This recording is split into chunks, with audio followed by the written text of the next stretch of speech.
네, 부자아빠님, 예. 저희가 실시했던 연금 이력 조사에서 질문했던 항목 중에 이런 게 있었어요. IRP를 수령할 수 있는 최소 연령, 최소 음. 나이가 몇 살인가? 이 음. 질문 있었는데 혹시 정답률 기억나세요?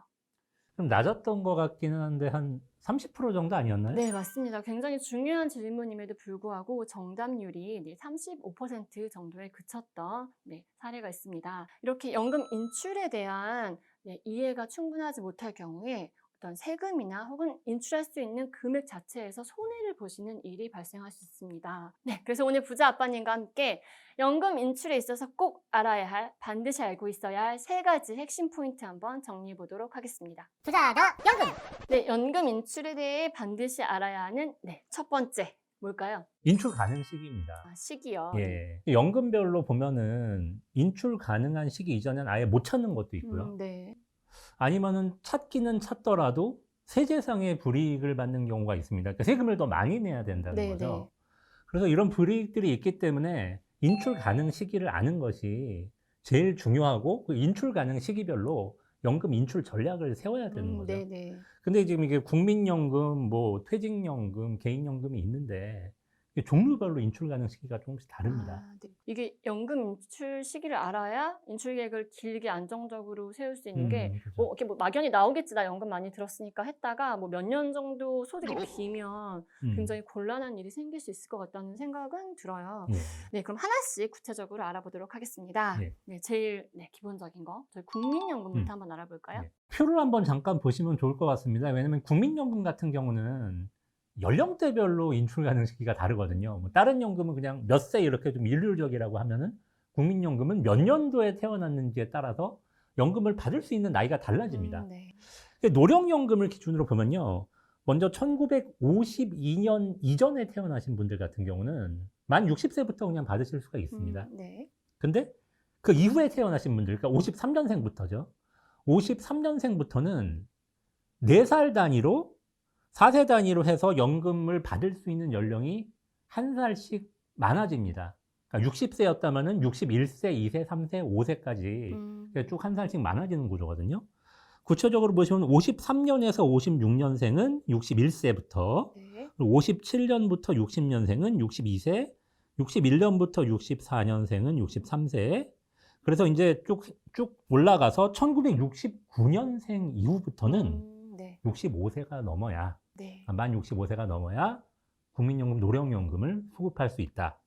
이렇게 보시면 됩니다. 근데 국민연금 관련해서 한 가지 더 말씀드려야 되는 거는 네. 지금 정해진 연령은 지금 이렇게 제가 말씀을 드렸는데 이 정해진 연령보다 5년을 먼저 받을 수도 있고요. 네. 5년을 늦게 받을 수도 있어요. 네. 국민연금은 이제 다른 연금하고 다르게 이런 독특한 제도가 있는데 5년 먼저 받는 거는 조기노령연금이라고 합니다. 그래서 이 조기노령연금 같은 경우는 그 먼저 받는 대신에 연금 수급액이 줄어들어요. 네. 그러니까 연 한 6% 되거든요. 네. 6%씩 줄어드니까 그러니까 최대 5년까지 땡겨봤는데 5년을 땡기면은 6 곱하기 5 하면 30%죠. 그렇죠. 네. 그래서 연금액이 줄어드는 단점이 있다. 근데 이제 이게 뭐 소득 공백이 이제 갑자기 생기시는 분들 같은 경우는 좀 활용하실 수 있는 제도거든요. 네. 연금액이 줄어들더라도 좀 먼저 받는 게 필요하겠다라고 하시는 분들은 활용하실 수 있는 제도고요. 반대로 늦게 받을 수도 있어요. 네. 늦게 받는 거는 이제 노령연금 연기라고 표현을 합니다. 네. 이것도 최대 5년까지 가능한데 그러면 앞에 생각해 보시면 일찍 받으면 연금액이 줄어드는데 그러면 늦게 받으면 연금액이 늘어나냐? 늘어나요. 네. 늘어나는데 퍼센트가 이거는 연 7.2%씩 늘어납니다. 더 많네요. 예, 이게 더 많아요. 그러니까 땡겨서 받는 건 연 6%씩 줄어들잖아요. 네. 근데 늦춰 받으면 7.2%씩 늘어나요. 네, 네. 그러신 분들이 있어요. 주된 직장에서 은퇴를 하고 그리고 나서 이제 뭐 국민연금을 받을 나이도 됐어요. 됐지만 내가 또 다른 일을 하고 있거나 아니면은 뭐 임대소득 같은 다른 소득이 많으실 수가 있죠. 네. 그러면 국민연금을 좀 늦춰 받으면서 나중에 더 많은 금액을 받는다면 그 이득일 그게 수도 있는 겁니다. 유리하겠네요. 그쵸? 그럴 수 있습니다. 궁금한 게 기초연금 같은 경우에도 65세가 수급 자격 연령인가요? 그렇죠. 기초연금도 이제 65세로 수급 자격 연령은 똑같습니다. 네, 그러면 국민연금에 이어서 두 번째 주택연금은 어떤가요? 주택연금 수령 연령 어떻게 될까요? 주택연금의 수급 연령은 다른 연금들하고 약간 차이점이 있습니다. 네, 다른 연금들은 본인 나이만 알면 되거든요. 그렇죠. 네. 그러니까 내가 몇 살이냐 이게 중요한 건데 주택연금 같은 경우는 부부 중에 한 명이 만 55세 이상이다. 네. 그러면 받을 수가 있어요. 아, 네. 궁금한 게 아까 네. 말씀 주셨던 것처럼 56세와 48세가 있을 때 이 집이 48세 분의 명의로 되어 있다 하더라도 예. 받을 수 있나요? 아, 그럼요. 아, 네. 그러니까 부부 중에 한 분이기만 하면 되기 때문에 네. 이렇게 보시면 되는데 하나 좀 주의하셔야 되는 게 네, 있습니다. 뭐죠? 이 주택연금을 그러니까 연금을 지급받는 방식이 네.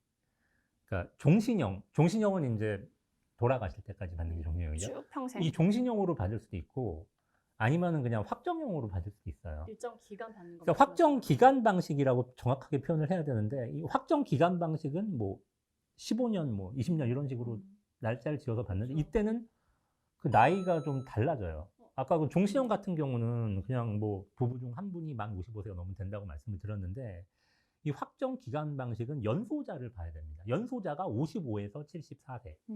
이건 또 조건이 좀 다르군요. 네.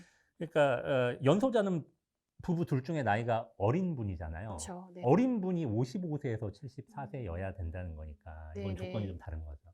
알겠습니다. 네, 세 번째 저희 IRP랑 연금 저축, 저희가 음. 연금 계좌라고 이야기를 하죠. 그렇죠. 이 연금 계좌, 네, 언제부터 받을 수 있나요? 연금 계좌 같은 경우는 기본적으로는 55세라는 숫자를 기억하시면 돼요. 만 네. 55세부터 받을 수 있다라고 하시면 되는데 여기 보면은 퇴직급여가 들어가는 경우가 있어요. 그러니까 IRP 같은 경우는 직장에서 퇴직하면은 IRP에다가 여태까지 쌓아놨던 퇴직급여를 받게 돼 있지 않습니까? 네. 근데 이걸 뭐 연금 저축으로 받을 수도 있긴 하거든요.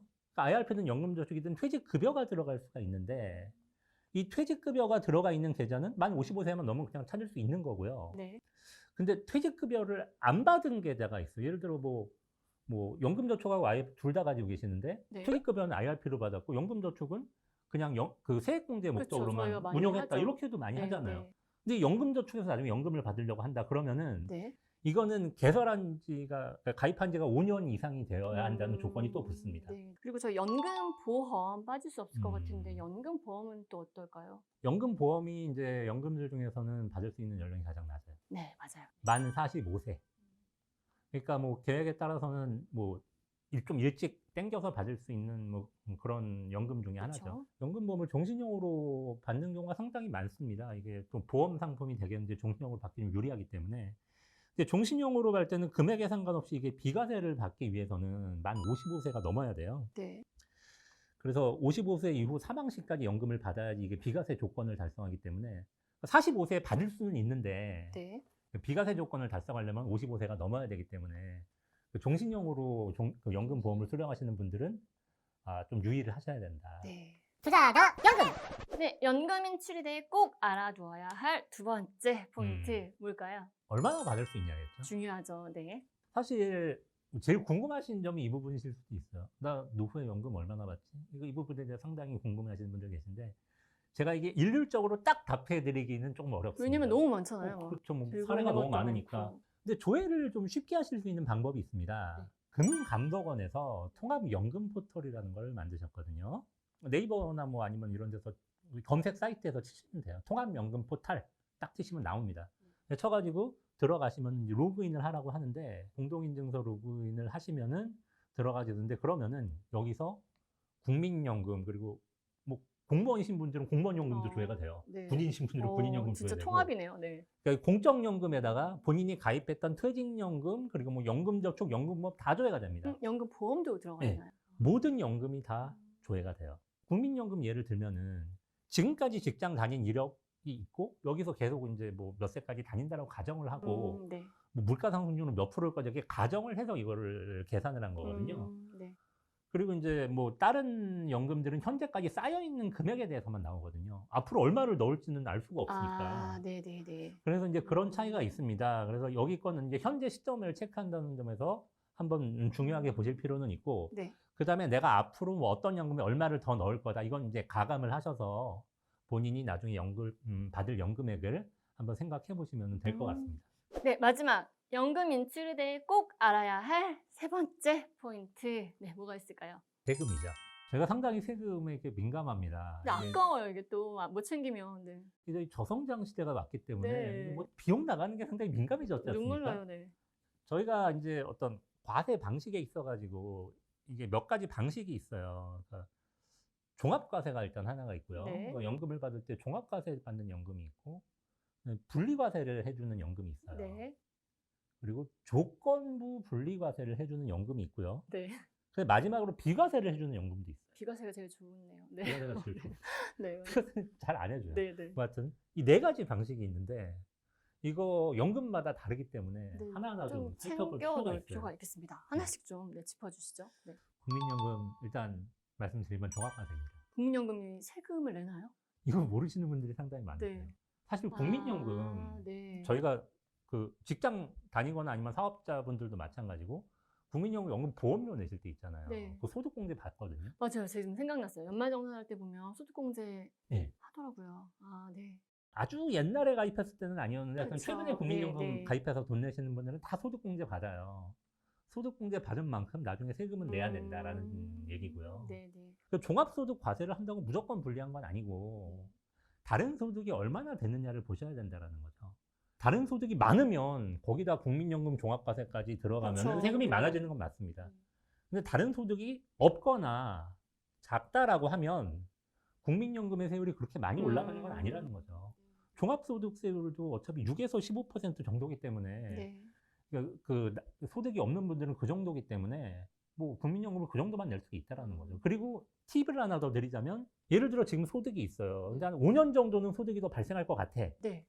그러면 국민연금을 아까 제도 제가 설명드렸는데 네, 네. 노령연금 연기라는 제도가 있다고 말씀을 드렸죠. 연기하는 거예요. 그럼 앞쪽에는 그 소득으로 버티고 소득이 끊기는 5년 뒤부터 국민연금을 받으면 5년 동안에 연 7.2%씩 연금액이 늘어났잖아요. 그렇죠. 그래서 그 늘어난 연금액을 5년 뒤부터 받는 걸로 하면은 세금도 줄이고 실제 받는 연금액도 늘리고 이렇게 하실 수가 있다라는 거죠. 그래서 요거는 전략에 따라서 무조건 분리, 종합과세니까 국민연금 분리하다 이렇게 뭐 할 수는 없고요.